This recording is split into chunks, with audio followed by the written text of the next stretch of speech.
my phone is updating, which I really did not expect to take so long. I mean, if it says update, it should not then say install update after you finish your shower. But it did. But, so this is the Buzzwordathon reading vlog. If you don't know what it is, it's a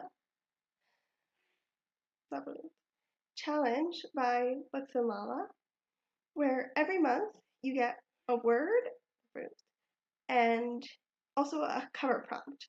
The word has to be in the title and something that needs to be on the cover. So for February, the prompts were for the title, something to do with water. It could be anything. And for the cover, a skyline. So I already finished the book that I read for the title. I didn't vlog it. It was Girl Overboard by Justina Chen.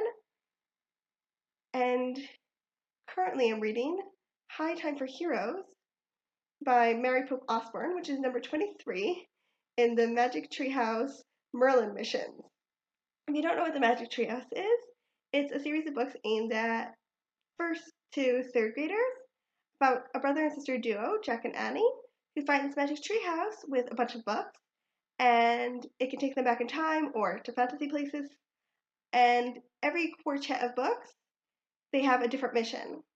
The Merlin missions specifically are just aimed at kids a little older. Like the basic Magic Treehouse books are aimed at like first and second graders who are really just starting to read chapter books, and the Merlin missions are aimed at second to third graders who are already like they already know how to read chapter books, but they're still reading pretty easy books.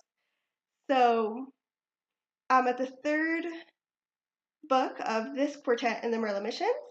In this quartet, Jack and Annie have to find 4 people who have been called great by the world. So the first one was Alexander the Great, the second one was the Great Houdini, and the third one is Florence Nightingale, which is interesting because usually when the books do focus on a person, which is not often, they usually focus on a certain time or place, usually time, I already know quite a lot about that person. Like, not like, oh, I've read encyclopedias, but I'm not a first to third grader. I do know stuff about people in history.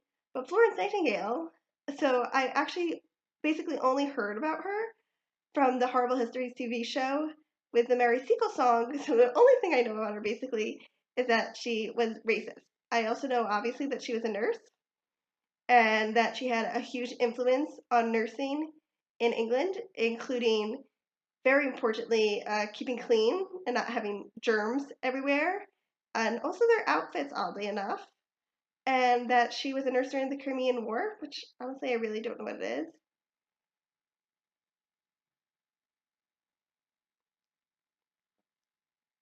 And so far from this book, I've learned she lives in the that she was active during the mid-19th century, and apparently Jack and Annie are landing in Egypt.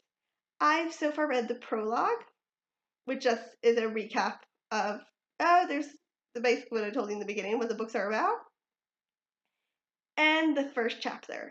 But I also read the chapter titles, so I know that Jack and Annie are landing in Thebes, and I know it's in Egypt, and I know it's on the Nile. But I've never actually, I don't think I've ever heard of Thebes before. It sounds like a Greek name. And according to Annie, she's also very surprised because according to her, Florence Nightingale is supposed to be in the Crimea, which I know is somewhere in Europe, or in England, which is also in Europe. Not in Egypt, which is in Africa. And there's a little monkey, and I didn't know Egypt had monkeys. Like, there's a picture of a monkey, a drawing, an illustration. It's a kid's book, so it's illustrated. So I'm interested to see like how all these stuff come together. This British nurse, the monkey in Egypt, Thebes, which is a Greek name, also in Egypt. So should be interesting. See you soon. So it's been a week since I started High Time for Heroes, and I'm halfway through it. That's just something, that happens. It can happen. But I discovered a lot. Uh, kind of discovered what Thebes is. Actually, I don't really feel like I really know, but maybe I'll really know by the end of the book. I discovered what Florence Nightingale is doing in Thebes, and I discovered what there's a little monkey doing there. It's the pet of this Hungarian lady. And basically, Annie and Jack meet a lot of these different European tourists in Egypt, specifically in Thebes for now, but generally in Egypt. And there are these pair of like the most annoying tourists ever. You know the type that they're like complain about everything, say that they're miserable, and you're like, why did you even come here? And then they're like, because it's the fashion, or because we felt we had to for blah, whatever reason. And Annie just calls them out, and it's so fun. This tiny little 8-year-old with pigtails calling this such annoying tourist, aristocratic tourist in this case, but you know, just the annoying kind of tourist out. I wish I had more tiny 8-year-olds in pigtails calling tourists out, or annoying people who think that they're better than everyone out in books more often. It was great. And yeah, so far I'm enjoying it. Now that we're halfway through, we just got to the danger of the book, which is actually very funny because it's jackals. And there are jackals where I live. And apparently they're heading for Annie. The donkeys are terrified of him. No, that's not how jackals work. I'm terrified of dogs. I'm not even scared of jackals. Like, I'm not going to go directly near them, but they're not going to be heading for a kid, even an 8-year-old kid, unless they're like starving. And donkeys do not really care. They might look around a little, but they're not, oh no, I need to run away. So find the danger very unrealistic, and not for the correct reasons, even unrealistic. But yeah. Okay, so it's still the same day, and I finished High Time for Heroes. In the end, the jackals did make sense, and it was genuinely scary, and it was a fun time. I think it was a fun book all around. My camera's wobbling.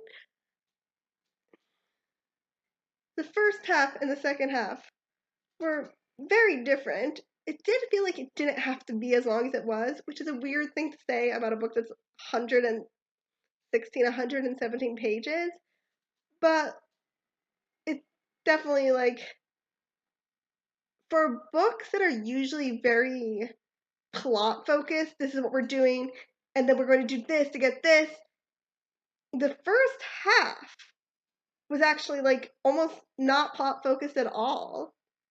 So that's why it felt a little long for itself, even though obviously it was not actually long.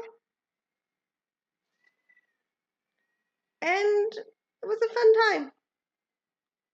And I really like the cover. And the illustrations were okay. In every Magic Trios book, there's usually like this one illustration that I like more than all of the others. It's usually like a broad scene where you really like see what world they've come into. And this one also definitely had that, but not gonna lie, that one was a little boring. I think in this case, I think because it was just like so classic and so normal. But I still liked it. It just wasn't my favorite of the illustrations in the books usually. So illustrations were a bit of a letdown, but the book was fun, even though it felt a little long. But I think if I had to like divide the Magic Trios books in half, which ones I enjoyed more and which ones I enjoyed less, this would be in the top half.